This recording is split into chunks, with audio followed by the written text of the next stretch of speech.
புதிய ஏற்பாட்டில் ஒரே ஒரு தீர்க்க தரிசன புஸ்தகம். பழைய ஏற்பாட்டில் பார்த்தீங்கன்னா 17 தீர்க்க தரிசன புஸ்தகம் இருக்குது. புதிய ஏற்பாட்டில் ஒன்றும் பழைய ஏற்பாட்டில் 17 தீர்க்க தரிசன புஸ்தகம் இருக்குது.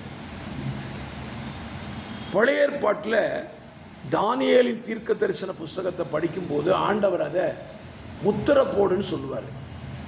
அதை முத்திரையிடு அப்படின்னு சொல்லிடுவார். ஆனால் புதிய ஏற்பாட்டில் இருக்கிற வெளிப்படுத்தின விசேஷத்தை முத்திரை போட வேண்டான்னு சொல்லுவார். தானியேலுக்கும் வெளிப்படுத்தலுக்கும் உள்ள வித்தியாசம் இதுதான். வெளிப்படுத்தின விசேஷம் முத்திரை இல்லை. தானியேலின் புஸ்தகம் முத்திரையிடப்பட்ட புஸ்தகம். ஆகவே வெளிப்படுத்தின விசேஷத்துக்கு இன்னொரு கிரேக்க வார்த்தை இருக்குது, அபோ கலுசிட். அபோ கலுசிட் அப்படின்னு ஒரு வார்த்தை. அப்படின்னா என்னன்னா திரை நீக்குதல் அப்படிங்கிற ஒரு அர்த்தத்தை கொண்டது தான் இந்த வெளிப்படுத்தின விசேஷம் என்கிறதான புஸ்தகம். இந்த வெளிப்படுத்தின விசேஷத்தை யோவான் அப்போஸ்தலன் தான் எழுதியிருக்கிறார். யோவான் அப்போஸ்தலன் எழுதின புஸ்தகம் 1 அல்ல, 5 புத்தகங்களை எழுதியிருக்கிறார். யோவான் சுவிசேஷம், 1 யோவான், 2 யோவான், 3 யோவான், வெளிப்படுத்தின விசேஷம். ஆக இத்தனை புத்தகத்தையும் ஒரே நபராக இருக்கிற யோவான் எழுதியிருக்கிறார். ஸோ இந்த வெளிப்படுத்தின விசேஷத்தினுடைய காலங்கள் ஸ்தோத்திரம், யோவான் உயிரோடு வாழ்ந்த காலங்களிலேயே இந்த புஸ்தகத்தை எழுதினதுனால தான் அவன் கிட்டத்தட்ட 90 அவன் மரித்துட்டான். யோவான் அப்போஸ்தலன் கிபி 90 அவன் மரித்தான். இப்போ மரிக்கிறதுக்கு முன்னாலேயே இந்த புஸ்தகம் என்ன செஞ்சுட்டு எழுதப்பட்டு விட்டு. ஸ்தோத்திரம், கர்த்தர் நல்ல. இது வெளிப்படுத்தின விசேஷத்தினுடைய சிறிய முகவுரை. கர்த்தர் நல்லவர். இப்போ நம்ம வெளிப்படுத்தின விசேஷத்தினுடைய 1ஆம் அதிகாரத்தை நம்ம படிக்க போகிறோம். அதுக்கு முன்னால் வெளிப்படுத்தல் புஸ்தகத்துக்குள் இருக்கிறதான சில 7 காரியங்கள், 7ன்னு சொல்லி சில முக்கியமான காரியம் இருக்குது. அதில் முதலாவது 7 சபை, 2வது 7 முத்திரைகள், 3வது 7 பிரபலமான நபர்கள்,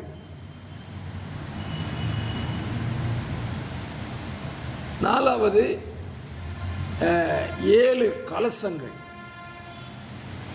5வது 7 அழிவுகள், 6வது 7 புதியன அப்படின்னு வெளிப்படுத்துகிற விசேஷமே 7களால் அடங்கியிருக்கிறது. முதல்ல ஸ்தோத்திரம் 7 சபை, அடுத்தது 7 முத்திரை, 3வது 7 பிரபலமானவர்கள், 4வது 7 கலசங்கள், 5வது 7 அழிவு, 6வது 7 புதியன. இப்படி 7 பிரித்து படிக்கலாம். இந்த 7மே வித்தியாசமாக இருக்கும். ஸ்தோத்திரம். நம்ம இந்த 7 சபையை படிக்கிறதுக்கு முன்னால் இந்த வெளிப்படுத்தின விசேஷம் எதற்காக எழுதப்பட்டது அப்படின்னு பார்த்தீங்கன்னா, ஆட்டுக்குட்டியானவரை பற்றி தெளிவாக சொன்ன ஒரே ஒரு புஸ்தகம் தான் வெளிப்படுத்தல். ஆட்டுக்குட்டியானவர்னா யார், அவர் என்ன செய்வார், எதற்காக அவர் காத்து கொண்டிருக்கிறார் அப்படின்னு சொல்லி ஆட்டுக்குட்டியானவரை குறித்து மிக தெளிவாக இந்த வெளிப்படுத்துகிற புஸ்தகத்தை நம்ம என்ன செய்யலாம், படித்து கொள்ளலாம். ஸ்தோத்திரம், கர்த்தர் நல்லவர். முதலாவது 1ஆம் அதிகாரத்திலிருந்து 3ஆம் அதிகாரம் வரைக்கும் ஆட்டுக்குட்டியானவருடைய சாட்சிகள் இருக்கும். 1ஆம் அதிகாரத்திலிருந்து 3ஆம் அதிகாரம் வரைக்கும் ஆட்டுக்குட்டியானவருடைய சாட்சி இருக்கும். ஸ்தோத்திரம். 2வது 4ஆம் அதிகாரமும் 5ஆம் அதிகாரமும் ஆட்டுக்குட்டியானவரின் ஆராதனை. 4ஆம் அதிகாரமும் 5ஆம் அதிகாரமும் ஆட்டுக்குட்டியானவருடைய ஆராதனை. 6ஆம் அதிகாரத்திலிருந்து 19ஆம் அதிகாரம் வரைக்கும் ஆட்டுக்குட்டியானவருடைய கோபாக்கினை. 6லிருந்து 19 ஆட்டுக்குட்டியானவருடைய கோபாக்கினை. அடுத்தது 20ஆம் அதிகாரம் ஆட்டுக்குட்டியானவருடைய ஆளுகை ஸ்தாபிக்கப்படுகிறது. 20ஆம் அதிகாரம் ஆட்டுக்குட்டியானவரின் ஆளுகை. 21, 22 ஆட்டுக்குட்டியானவருடைய மணவாட்டி யார் என்கிற அறிமுகம் நடக்கிறது. இப்படி வெளிப்படுத்துகிற விசேஷத்தை 5 பெரிய பகுதிகளாக பிரித்து நம்ம படிக்க முடியும். கர்த்தர் நல்லவர். ஸ்தோத்திரம், ஸ்தோத்திரம். இந்த நாளிலே 1ஆம் அதிகாரத்தை நம்ம வாசித்து தியானிக்கலாம். 1ஆம் அதிகாரத்தை நீங்கள் வாசிக்கும் போது அதில் ஒரு முக்கியமான ஒரு வார்த்தை பயன்படுத்தப்பட்டிருக்கும். வாசிக்கலாம். வெளிப்படுத்தல் 1ஆம் அதிகாரம், அதனுடைய வெளிப்படுத்தல் 1ஆம் அதிகாரம் 3ஆம் வசனத்தை வாசிக்க. இந்த தீர்க்க தரிசன வசனங்களை வாசிக்கிறவனும் கேட்கிறவர்களும் இதில் எழுதியிருக்கிறவர்களை கை கொள்ளுகிறவர்களும் பாக்கியவான்கள். பாக்கியவான்கள் சொல்லி இந்த புஸ்தகம் ஆரம்பிக்கும். இந்த புஸ்தகம் முடியும் போதும் பாக்கியவான்கள் தான் முடியும்.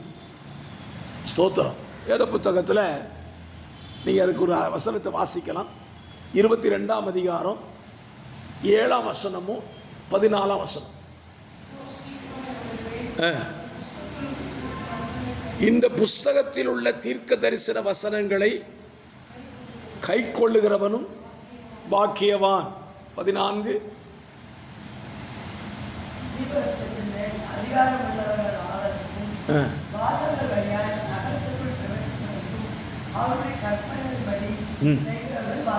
பாக்கியவான்கள். பாக்கியவான்கள் ஆரம்பித்து பாக்கியவான்கள் பிடிக்கிற ஒரே ஒரு புஸ்தகம் வெளிப்படுத்தல் தான். ஸோ நம்ம இன்னையிலேருந்து 30 நாள் வரைக்கும் இந்த வெளிப்படுத்தல் புஸ்தகத்தை வாசிக்க போகிறோம், படிக்க போகிறோம். நம்ம யார்? பாக்கியவான்கள். நம்ம இதை படிக்கிறதுனால பாக்கியவான்கள், நம்ம இதை கை கொள்ள போகிறதுனால நம்ம அதை விட பாக்கியவான்கள். அல்லேலூயா. கர்த்தர் நல்லவர். இந்த வெளிப்படுத்தின புஸ்தகத்தை குறித்து இன்னைக்கு கிறிஸ்தவர்கள் மத்தியில் பலவிதமான கருத்துகள் பேசப்படுகிறது. அதில் ஒரு கருத்து, வெளிப்படுத்தின விசேஷம் பாதி புஸ்தகம் நிறைவேறிட்டு அப்படின்னு ஒரு கூட்டணி பேசிக்கிட்டு இருக்கிறாங்க. நம்ம இதை தொடர்ச்சியாக படித்தா நிறைவேறிச்சா நிறைவேறலையான்னு தெரிஞ்சுக்கிடலாம். கர்த்தர் நல்லவர். அல்லேலூயா. ஸ்தோத்திரம். 1ஆவது அதிகாரத்தில் வெளிப்படுத்தல் 1ஆம் அதிகாரம் 1ஆம் வசனத்திலிருந்து 10ஆம் வசனம் வரைக்கும் தேவனுடைய ஊழியக்காரனை குறித்து எழுதுகிறார். இந்த யோவான் தேவனுடைய ஊழியக்காரன் யார் என்று எழுதுகிறான். 11ஆம் வசனத்திலிருந்து 20ஆம் வசனம் வரைக்கும் படிச்சீங்கன்னா தேவகுமாரன் யார் ஒரு வெளிப்பாடு இருக்கும்.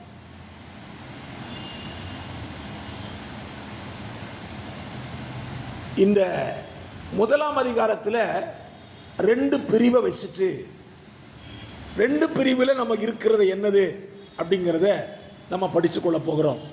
இப்போ 1ஆம் அதிகாரத்தில் 1ஆம் வசனத்திலிருந்து வாசிப்போம்.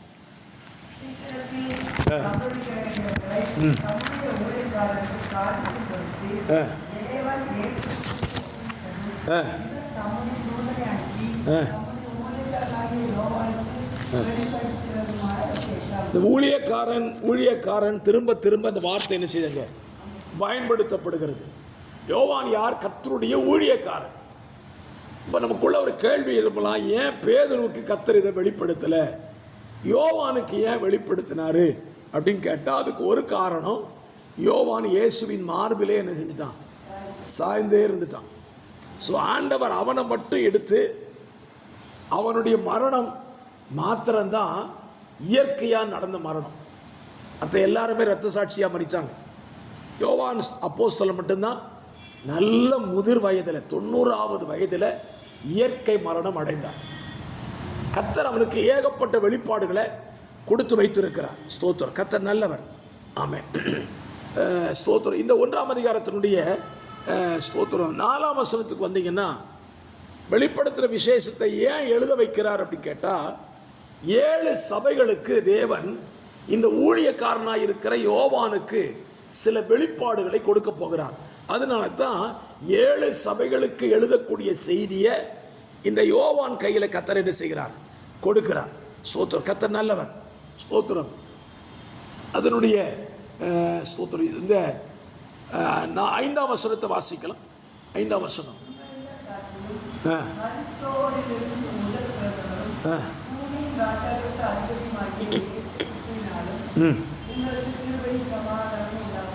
உண்மையுள்ள சாட்சி. யோவான் யாரு? இயேசுவை நேரில் பார்த்தவன், இயேசு மரித்ததை பார்த்தவன், இயேசு உயிர் தெழுந்ததை பார்த்தவன், இயேசு பரமேறி போனதை நேரில் பார்த்ததுனால அவன் சொல்கிறான் உண்மையுள்ள சாட்சி, மரித்தோரில் இருந்து முதற் பிறந்தவர் என்று சொல்லி இயேசுவை அறிமுகப்படுத்துகிறார். 7ஆம் வசனத்தை வாசிக்க முடியும். இதோ அவருடைய வருகையை குறித்து சொல்கிறான். அவர் எடுத்துக்கொள்ளப்பட்டதை சொல்கிறவன் வருகையை குறித்து என்ன செய்கிறான்? சொல்கிறான். இதோ மேகங்களுடனே வருகிறார், கண்கள் யாவும் அவரை காணும்,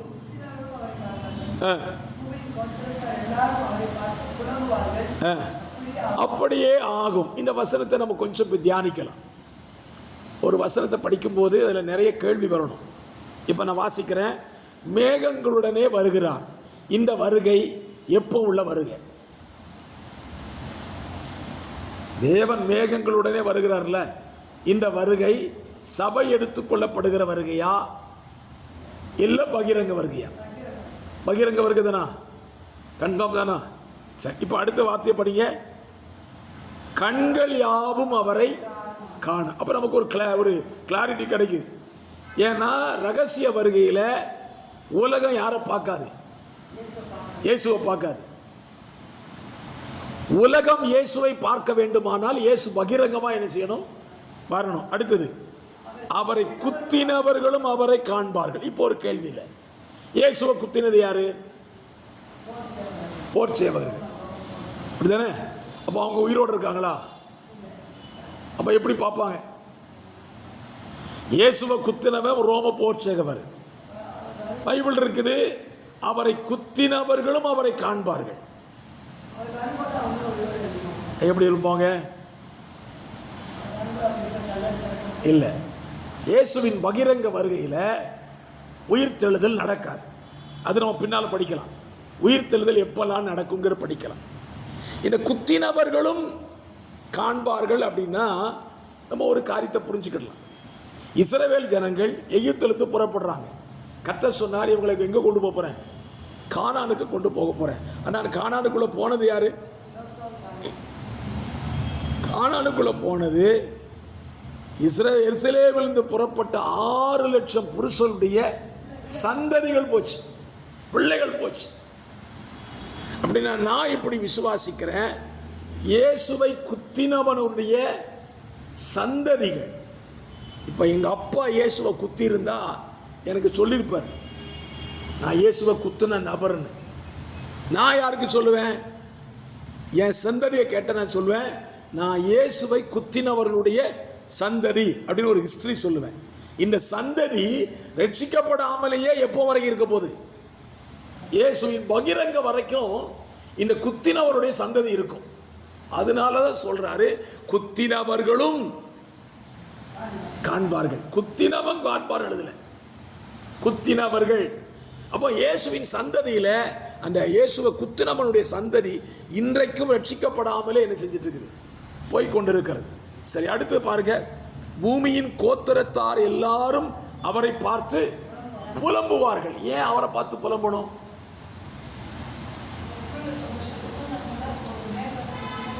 இப்ப நம்ம இயேசு கிறிஸ்துவை குறித்து சொல்லும் போது அவங்களுக்கு என்ன செய்யுது? கேலியா தெரியுது. கிறிஸ்தவனுக்கு வேறு வேலை இல்லை, இவன் இயேசு தான் தெய்வம் தெய்வம் சொல்றான் அப்படின்னு. இப்படி நம்மளை கேவலமா பேசினவங்க அன்னைக்கு நேரடியா யாரை பார்க்க போறான்? இயேசுவை பார்க்க போறான். அப்பந்தான் அவனுக்கு ஒரு உண்மை புரியும். நமக்கு ஒரு காலத்துல சுவிசேஷம் சொன்னாங்களே, நம்ம என்ன செய்யல? புரிந்து கொள்ளலையே. இப்ப சொன்னவங்க சுவிசேஷம் சொன்னவருடைய நபர் என்ன செய்யற இருப்போம்? பகிரங்கமா இறங்கி வர்றார். இதை பார்த்து தான் புலம்புவான். எப்படி புலம்புவான்? ஐயோ, சுவிசேஷத்தை அன்றைக்கு கேட்க மறுத்தேனே, அன்றைக்கு இயேசு வேண்டான்னு சொன்னேனே, பைபிள் வேண்டான்னு சொன்னேனே, இயேசுவை பற்றி சொல்லாதன்னு சொல்லி தடை போட்டேனே, பைபிளை கிரிச்சு எரிஞ்சேனே, அப்படிலாம் சொல்லி அழுவான். அல்லேலூயா. நான் நினைக்கிறேன், இன்னைக்கு பைபிளை கிழிக்கிறவனுக்கெல்லாம் இந்த வசனத்தை அவன் படித்தா ரொம்ப நல்லா இருக்கும். பைபிளை கிழிக்கிறவன் இந்த வசனத்தை படித்தா நல்லா இருக்கும். ஸ்தோத்திரம். தொடர்ந்து நீங்கள் ஸ்தோத்திரம் அந்த வசனத்தை முடிக்கும்போது சொல்கிறான் பாருங்க, அப்படியே ஆகும். ஆமே, ஆகும் ஆமே, ரெண்டுக்கு புல் ஸ்டாப் இருக்கு. அப்படியே ஆகும்னு சொல்லி சொல்றது யாரு? யோவான் சொல்றான். ஆமேன்னு சொல்றது யாரு? பரலோகம் சொல்லுது.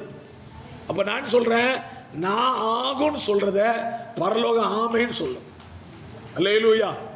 இப்ப நம்ம ஒரு காரியத்தை சொல்லலாமே, என்னை பலப்படுத்துகிற கிறிஸ்துவினாலே எல்லாவற்றையும் செய்ய எனக்கு பலன் உண்டு. இப்ப நான் அப்படி சொன்ன உடனே பரலோகம் என்ன சொல்லுது? ஆமேன்னு சொல்லுது. அல்லேலூயா. அப்ப நான் இப்படி விசுவாசிக்கிறேன், நான் எதையெல்லாம் ஆகும் அப்படி நடக்கும்னு சொல்றனோ அதை பரலோகம் ஆமேன் என்று ஆமோதிக்கிறது. அல்லேலூயா. நல்லவர், எவ்வளோ ஒரு நல்ல தெய்வம். வெளிப்படுத்துகிற விசேஷத்தை இப்படி ஒவ்வொரு வார்த்தையாக படித்தா ரொம்ப டேஸ்ட்டாக இருக்கும். நம்ம பல நேரத்தில் நமக்கு என்ன சந்தேகம் வரும், நான் சொன்னதெல்லாம் நடக்குமா? ஆண்டவர் சொன்னார், ஸ்தோத்திரம், நீ பூமியில் கட்டுகிறது எதுவோ அது பரலோகத்தில் கட்டப்படும். எப்படி கட்டப்படும்?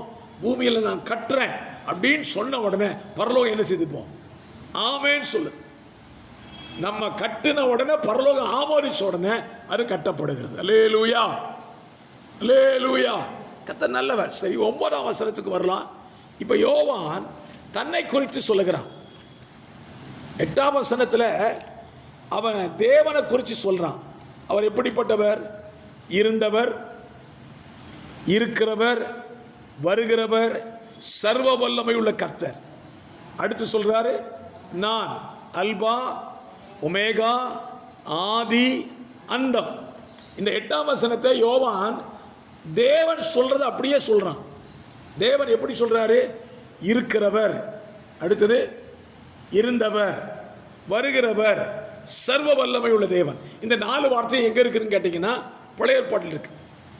பழைய ஏற்பாட்டில் மோசே கேட்குறான், ஆண்டவரே இஸ்ரவேல் ஜனங்கள்கிட்ட போய் யெகோவா தேவன் அனுப்புனான்னு சொன்னா அவன் உங்க நாமம் என்னன்னு கேட்பானே அப்படின்னு சொன்னா கர்த்தர் சொல்றாரு, இருக்கிறவராகவே இருக்கிறேன் என்று இருக்கிறார் என்பவர் சொல்லுகிறான்னு சொல்லுங்க. இப்ப அந்த வார்த்தையை யோவான் எங்க கொண்டு வரான்? வெளிப்படுத்தலுக்கு கொண்டு வரான். சரி, சர்வ வல்லமை உள்ள தேவன் அது எங்க இருக்கு? யாத்ராகமம், ஆதியாகமத்தில் இருக்கு. நான் சர்வ வல்லமை உள்ள தேவன். இப்போ யோவானுக்கு கர்த்தர் வெளிப்படுத்தும் போது பழைய ஏற்பாட்டை அப்படியே தூக்கி வெளியே கொண்டு வர்றார்.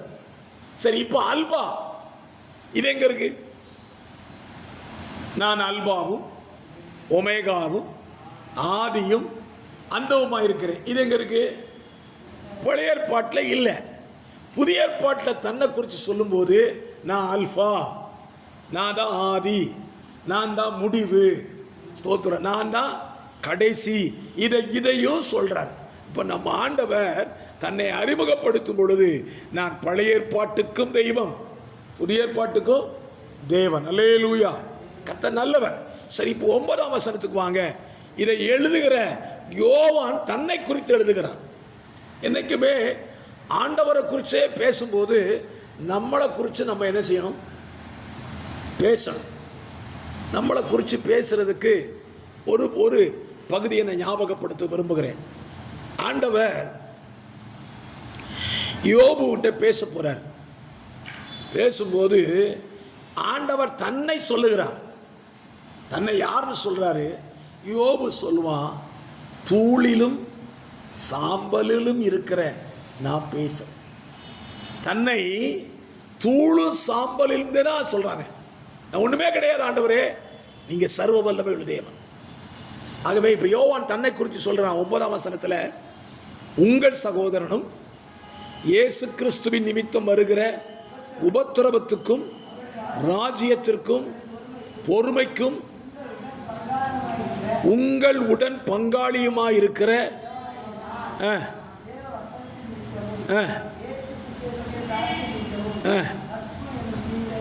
அவன் தன்னை குறிச்சே சொல்றான். நான் எங்க இருக்கேன்?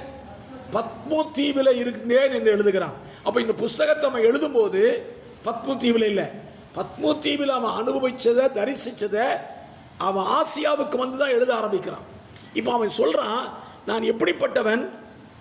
இயேசு கிறிஸ்துவின் நிமித்தம் வருகிற உபத்திரவத்திற்கும் அவருடைய ராஜ்யத்திற்கும் அவருடைய பொறுமைக்கும் உடன் பங்காளனுமாய் இருக்கிற யோவானாகிய நான் தேவ வசனத்தின் நிமித்தமும் இயேசு கிறிஸ்துவை பற்றிய சாட்சி நிமித்தமும் பத்மு தீவில இருந்தேன்னு சொல்றான். தன்னை குறிச்ச ஒரு வெளிப்பாடு சொல்லிட்டான். இப்ப 10ஆம் வசனத்தை வாசிக்கலாம். ஆவிக்குள்ளானே. எல்லாருக்கும் ஒரு பெரிய கேள்வி, இந்த கர்த்தருடைய நாள் என்றால் என்ன? இதுக்கு நிறைய விளக்கம் சொல்லுவாங்க. கர்த்தருடைய நாள் அப்படின்னு சொன்னா ஆண்டவருடைய நியாய தீர்ப்பின் நாள், ஆண்டவர் வெளிப்பட்ட நாள் என்றெல்லாம் சொல்லுவாங்க. ஆனால் வேதத்தின் அடிப்படையில் சிந்திச்சா கர்த்தருடைய நாள் எது? இயேசு கிறிஸ்து உயிர்த்தெழுந்த நாள் தான் கர்த்தருடைய நாள். ஏன் அப்படின்னு கேட்டால் பழைய ஏற்பாட்டில் ஆண்டவர் ஓய்வு நாளை அனுசரிக்க சொன்னார். ஆனால் புதிய ஏற்பாட்டில் பரிசுத்தவான்கள் அப்போஸ்தலர்கள் எதை அனுசரித்தாங்க? உயிர்த்தெழுந்த நாளை அனுபவிச்சாங்க. ஏன்னா ஓய்வு நாளை ஏன் அவங்க அனுசரிக்கலை அப்படின்னு கேட்டிங்கன்னா, ஓய்வு நாளில் நிறைய பிரமாணம் இருக்குது. சொந்த பேச்சை பேசக்கூடாது, அடுப்பு பற்ற வைக்கக்கூடாது, ஒரு மைல் தூரத்துக்கு மேலே நடக்கக்கூடாது, ட்ராவலே பண்ணக்கூடாது. ஓய்வு நாள் எங்கே தான் இருக்கணும்? வீட்டுக்குள்ளே ஓய்ந்து இருக்கணும். இந்த பிரமாணம் நிறைய இருக்குது. ஆனால் உயிர்த்தெழுந்த நாளில் என்னெல்லாம் நடந்துச்சு?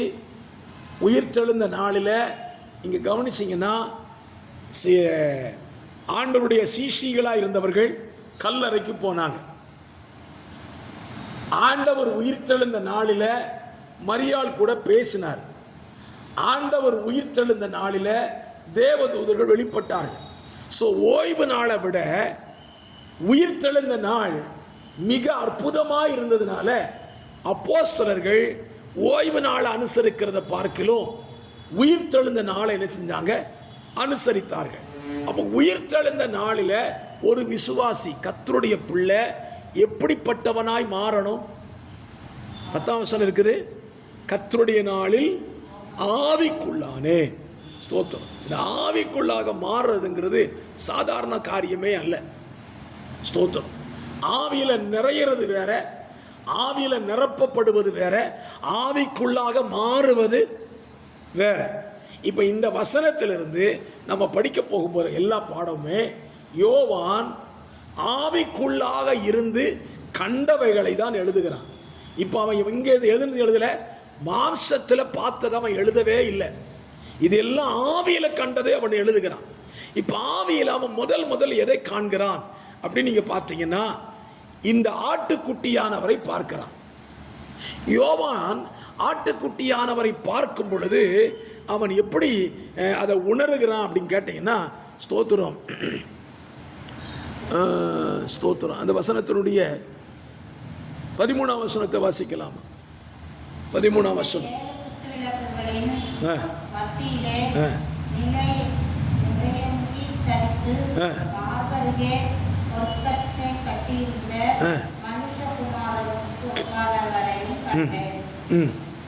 அவன் பார்க்கும்போது மனுஷகுமாரனுக்கு ஒப்பானவரை கண்டேன் என்று எழுதுகிறான்.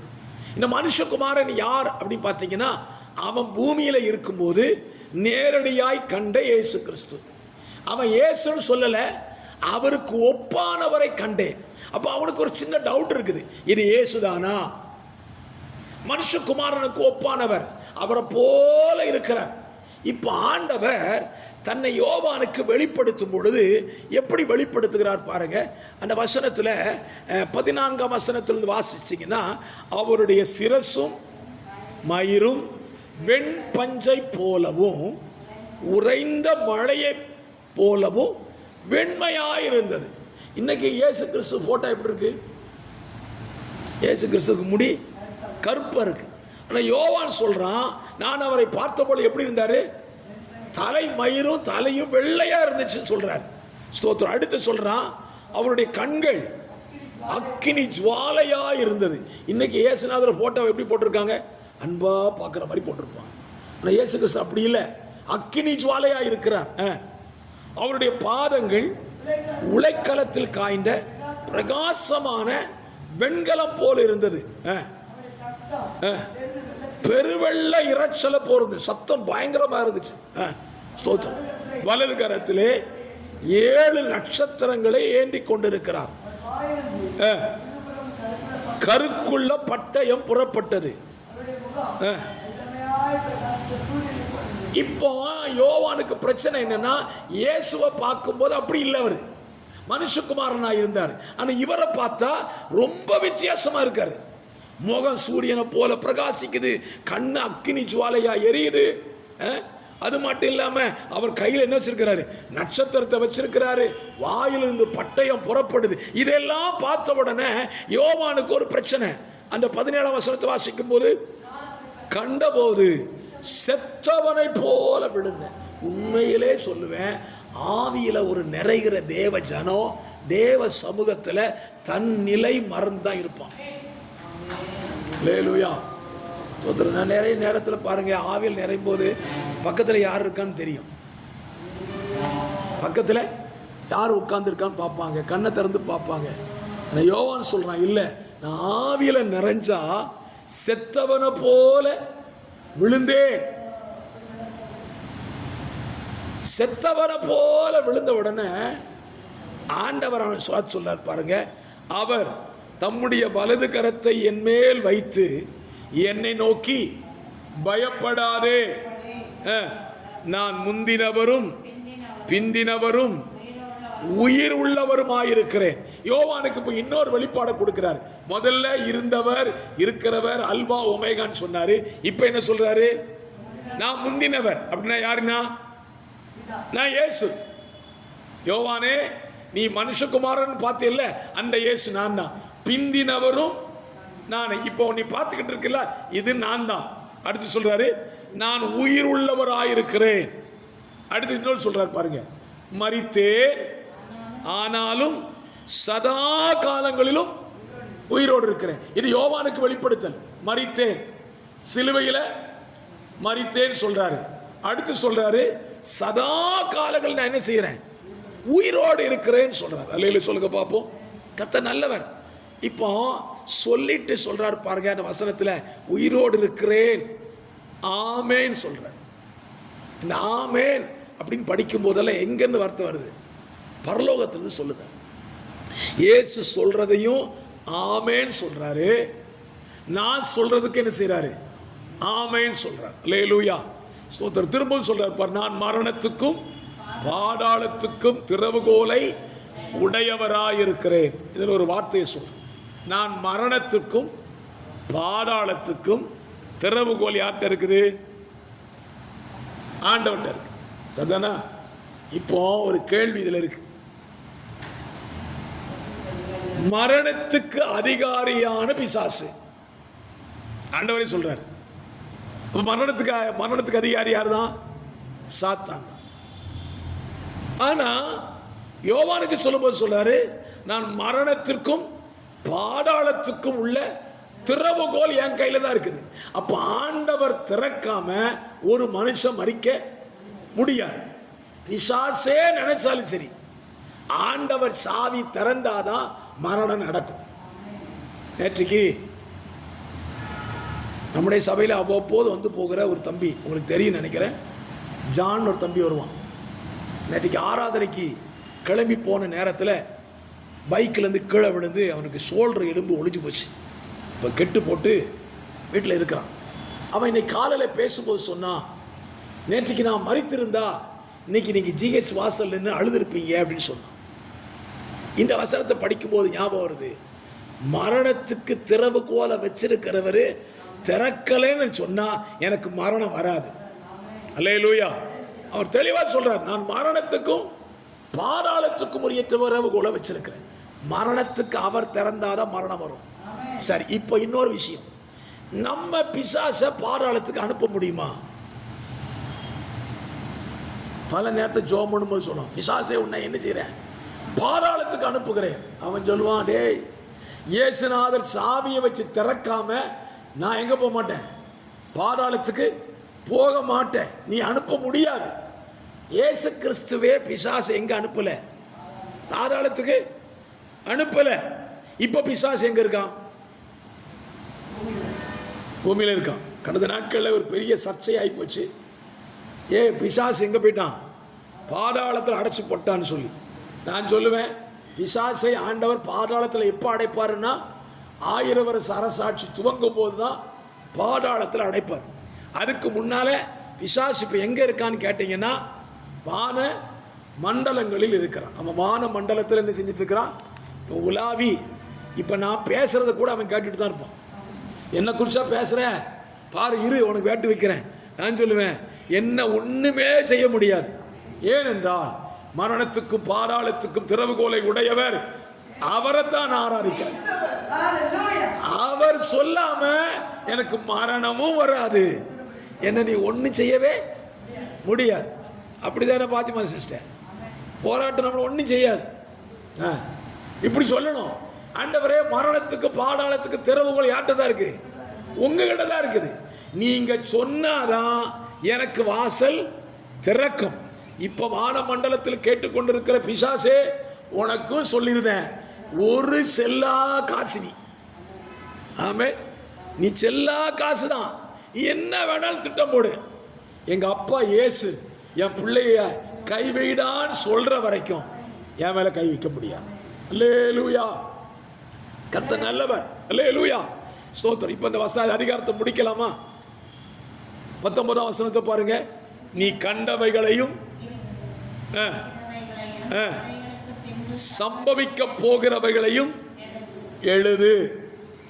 எழுதுறது ரொம்ப நல்லது. எழுதுறது ரொம்ப நல்லது. ஏன்னா நான் மறந்துடும்.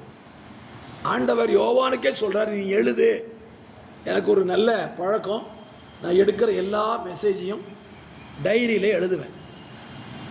டைரியில் எழுதிக்கிட்டே இருக்கிற மெசேஜ் நிறைய டைரி வச்சுருக்கேன். பிரசங்க டைரி நிறைய உள்ள வச்சுருக்கேன். ஆனால் திருப்பி இதை எடுக்க மாட்டேன். எழுதி முடித்து பிரசங்கம் பண்ணிட்டா திரும்ப அதை எடுத்து இன்னொரு தடவை என்ன செய்ய மாட்டேன், பிரசங்கம் பண்ணவே மாட்டேன். ஸ்தோத்திரம். கர்த்தர் நல்லவர். இப்போ ஆண்டவர் ஸ்தோத்திரம் யோவான்ட்ட சொல்றாரு, நீ கண்டதையும் கேட்டதையும் என்ன செய், எழுதுன்னு சொன்னாரு. சரி, இப்போ என்ன கண்டான்? நீ கண்ட 7 நட்சத்திரங்களின் ரகசியத்தையும் 7 பொன் குத்துவிளக்குகளின் ரகசியத்தையும் எழுது. 7 நட்சத்திரங்களும் 7 சபைகளின் தூதர்களாம். நீ கண்ட 7 குத்து விளக்குகளும் 7 சபைகளாம். அப்ப என்ன எழுத சொல்றாரு? நான் சபையின் தூதனை குறிச்சும் சபையை குறிச்சும் உன்ட்ட என்ன செய்ய போறேன், பேச போறேன். நீ எழுதுன்னு சொல்றான். அல்லேலூயா சொல்லுங்க பார்ப்போம். இந்த நல்ல முதலாவது நாளில் இந்த வெளிப்படுத்தல் 1ஆம் அதிகாரத்தை நம்ம ஒரு அளவுக்கு தெரிஞ்சுக்கிட்டோம். இந்த அதிகாரத்தில் என்ன இருக்குன்னு கேட்டால் எப்பவும் சொல்லணும். என்ன இருக்குது இந்த அதிகாரத்தில்? எழுதுகிறவன், இதை வாசிக்கிறவன், இதை படிக்கிறவன், இதை கை கொள்ளுகிறவன் பாக்கியவான். 2வது, இந்த அதிகாரத்தில் தன்னை யார் என்று தேவன் சொல்லுகிறார். இந்த எழுதுகிறவனும் தன்னை யார் என்று சொல்லுகிறான். இந்த அதிகாரத்தில் இயேசுவை குறித்ததான மிகப்பெரிய வெளிப்பாடு இருக்கிறது. இந்த அதிகாரத்தின் முடிவில் எனக்கு ஒரு பெரிய நம்பிக்கையான வார்த்தையை கொடுத்திருக்கிறாரு. என் ஆண்டவருடைய கையில் இருக்கிற சாவி திறக்கிற வரைக்கும் எனக்கு எதுவும் சம்பவிக்காது. அல்லேலூயா. ஜெபமோமா, கண்களை மூடுவோம். பரிசுத்தமுள்ள நல்ல பிதாவே, ஆசீர்வதிக்கப்பட்டதான இந்த நல்ல ஜப நாட்களை நியமித்துக் கொள்ள கிருபை தந்ததற்காக ஸ்தோத்திரம். இந்த ஜப நாளிலே முடிவிலே ஆண்டவரே இந்த வெளிப்படுத்தின விசேஷத்தை தியானிக்க தொடங்கி இருக்கிறோம். ஆண்டவரே, நல்ல ஒரு நம்பிக்கையான வார்த்தையோடு கூட இந்த நாளை நாங்கள் துவங்குகிறோம். உங்கள் கையில் இருக்கிற சாவி மரணத்துக்கும் பாதாளத்துக்கும் உரிய சாவி. ஆண்டவரே, பாதாளம் என்னை மேற்கொள்ள முடியாது. நீங்க சாவியை வச்சு திறக்கிற வரைக்கும். மரணம் எனக்கு சம்பவியாது, நீங்க சாவியை வச்சு திறக்கிற வரைக்கும். இந்த விசுவாசத்தோடு கூட இந்த ஜெப நேரத்தை நாங்கள் முடிக்கிறோம். இது எங்களுக்கு பிரயோஜனம் உள்ள நாட்களாக மாற்றி தாங்க. இயேசு ரட்சகர் நாமத்தில் ஜெபிக்கிறேன். ஜெபம் கேளும் நல்ல பிதாவே. ஆமென். ஆமென்.